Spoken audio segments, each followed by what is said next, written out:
さん、こんにちは。エレナです。ということで、今は朝の9時で朝ごはんを食べて、お花の水を変えたり、これから洗濯に行くので、洗濯の準備を済ませました。あと、久しぶりに、メイクブラシとかを洗って、これから洗濯に行こうかなっていう感じです。で、先週の話を少ししたいんですけど、先週は本当にすっごくハードな1週間で、まずは水曜日に携帯の SIM が使えなくなり、SIM が使えなくなって、SIM を契約した店舗に行ったんですけど、店員さんがこうやって自分でね、シーンの買い物を携帯でしながら、助けてくださいみたいに言ってももう、知らねえよみたいな感じであしらわれたのがすっごいショックで、その後、コンタクトを、処方箋をもらえたので、コンタクトを買いに行ったんですけど、それもね、なかなか一苦労というか、やっぱり言語もわかんないし、その社会保障番号とか、そういう系の手続きが本当にわかんなくて、で、まずそれが1個目。で、もうその日がすごくしんどかったですね。SIM、もう容量がもう、そのパンパンで使えないから、更新して120ギガにしたんですけど、120ギガってもう全然足りなくて、めっちゃ大変でした。で今もまだ Wi-Fi は繋がってないので、なんとか120ギガで頑張ってます。それでですね、その次の日かな？次の日に、もういろいろありすぎて思い出せないんですけど、ここにエッフェル塔のね、絵があったと思うんですけど、それを掃除した後に、思いっきり割ってしまって、掃除した後なのに床がガラスだらけになり、もうそれもなかなか答えましたね。なんかそういう嫌なことが積み重なると、もうすごくしんどくなってしまって、手続き系がですね、先週はドドドドっていろいろやってきて、それで結構パニックになってしまって、過呼吸になってしまって、で結構本当に先週はですね、大変なハードウィークでした。なんか椅子から落ちたり、なんかそういうちょっとしたこともいろいろあって、ネット環境も使えない中、ノートでも書こうかなって思ったんですけど、それもなかなか書けないので、とりあえずメモに文字起こしして話してたら、いろいろ自分の感情が分かってきて、人生で初めて一人暮らしして、もう右も左も分からないし、フランスっていう全くね、言語も違う、文化も違う、気候も違う国で、上も下もわからないみたいな。だから、なんでそんな難しいことを私は選んでしまったんだろうみたいな。ビジタービザで3ヶ月だけまず来るとかでもよかったなって思うし、3ヶ月だったらホームステイでの方が楽だなってなると思うし、なんかいろいろやることがいっぱいあって、頭が混乱しました。でも昨日か一昨日ぐらいにですね、もうメンタルはだんだん復活してきて、今まで誰かに支えてもらって、今割と一人になってるから、できなくて当たり前だし、例えば何かの手続きをしなきゃいけないとか、申請をしなきゃいけないってなった時も、もう今日全部終わらせるじゃなくて、とりあえず行ってみようとか、で何もできなくても大丈夫っていう風にメンタルが前向きになりました。あとすごく大事だなって思ったのは、その嫌なこととかやらなきゃいけないことが一日の中でね、ちょっとでもあったら、それで思考を飲み込まれないというか、それに思考を支配されないってすごく大事で、なんか、今日はなんとかがあるすごい嫌だなみたいな思っても、それを思うのは一瞬にして、あとは楽しいことを考える。なんかそういう学びもあったので、悪いことがありませんようにじゃなくて、悪いことがあっても私は大丈夫って少しでも思えるようになったのかなって思います。そのハードなウィークもなんだかんだ美容とか食に救われてまして、あとはお花ですね。このチューリップたちを買いました。お花は本当に全然違いますね、あるだけで。なんか生命を感じる。今日、その SNS 関係の、お仕事でネイルをやってもらう機会ができました。私日本にいた時もお仕事の関係でジェルネイルとか全然できなかったですけど、今はねお仕事もないし、ちょっとご自愛的な感じで今日はネイルをしてきます。フランスのネイルサロンがどんな感じなのかもすごく気になる。で、今日はねもちろん学校もあるので学校にも行ってきます。良い一日にしましょう。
ということで2時間ぐらいスタバで作業をして、これからネイルサロンに向かいます。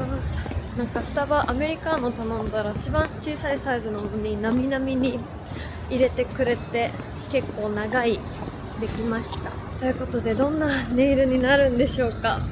楽しみです。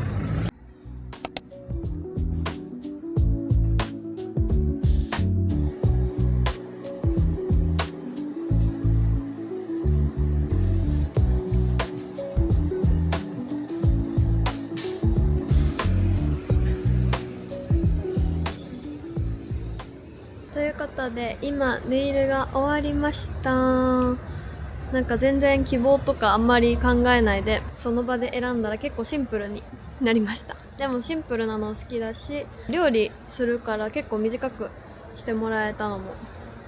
いい感じです。ということで、今1時半で結構もう遅くなっちゃったので、帰るかお昼ご飯を食べようと思います。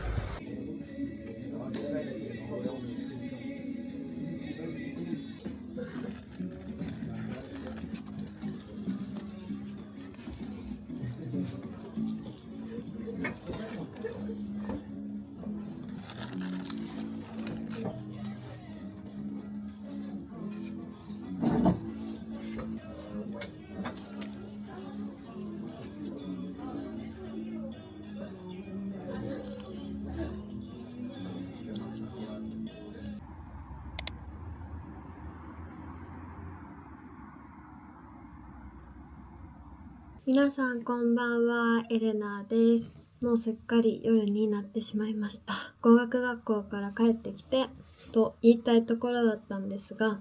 サブウェイを食べたところまでは動画を撮ってたんですけど、実はその後いきなり結構メンタルがダウンしてしまって、なんかやっぱりお家に Wi-Fi の環境がないので、ずっとギガを使わないようにして生活しているとなかなかずっと気が張っていて、お家が今くつろげない状態になっていたので、なんかそれで結構疲れてしまって、でそれでぼーっとしながら、過ごしていったら、なんと学校が始まる時間を過ぎていて、こりゃいけないやってなっちゃって、で結構メンタル的にも落ちてたので、今日はちょっとお休みしました。落ち込んだ時って中にねいようとしちゃうけど、やっぱり中にいてももっと余計悪くなるだけなので、その後にちょっとお家から2駅行ったところにスタバがあるので、今日はなんと2回目のスタバに行ってきましたで、どうしても電話したかったので彼と電話して話を聞いてもらって、結構メンタルが、回復してきました。本当に留学生活ってなんかみんなどうやってこなしてるんだろう。私はちょっと結構しんどいですね。なんかあんまり自分の居場所って思えてないから、しんどいこともたくさん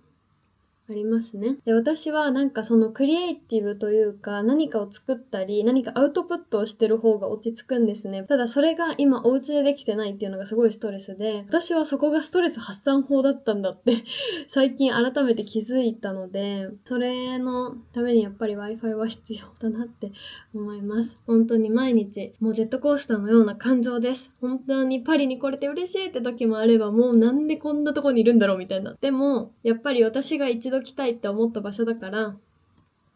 何か絶対に意味があると思います。皆さんはどんな一日だったでしょうか。今日がね、あなたにとっていい日でも悪い日でも絶対に何か意味がある一日だと思います。あんまり自分を追い詰めず、追い込まず、できることから一緒にちょっとずつプチタプチやっていきましょう。なんかご自愛 Vlog とか言って、ちょっと今日ご自愛というか逆にちょっと忙しくてしんどくなっちゃう日でしたということで、夜ご飯を食べて本日はゆっくり休みたいと思います。また明日から頑張れますように。